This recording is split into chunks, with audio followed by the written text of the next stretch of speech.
Сахар хүний тархинд, сэтгэл зүйд, дааварт ямар нөлөө үзүүлдэг юм бэ? Үнэхээр стрессийн дааврыг одоо илүү их ялгаруулад идэх юм уу? Бидний сэтгэл санаа докторгүй байгаа үед бол хоолтын туршлууд маань өөрчлөгдчихдөг.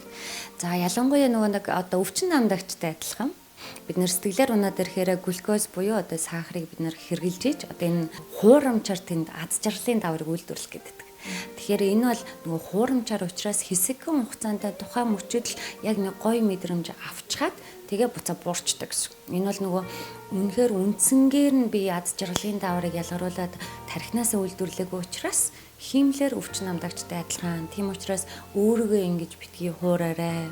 Хамгийн гол нь хэлээд байгаа нөгөө өөрт тохиолдоод байгаа сөрөг стрессүүдийг өөртөө тохирсон зөв аргаар гаргаад эхлэх юм бол тэр амттад нь дурлал яваад байхгүй гэсэн.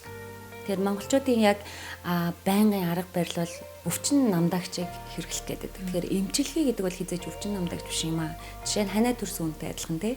Нөгөө халуураад ахт нь одоо хатгаад туссан багт нь зөвхөн халууныг буруулчаад би ханиадаа эдгээцэн гэж ярьж болохгүйтэй адилхан сахар идээд эсвэл амттангаар өөрийгөө битгий хураарай. Сэтгэл зүйн асуудал докторгүй байдлууд байгаа бол үндсэн шалтгааныг нь засах, стрессийг зүгээр тайлах тэр аргуудыг суралцаарай.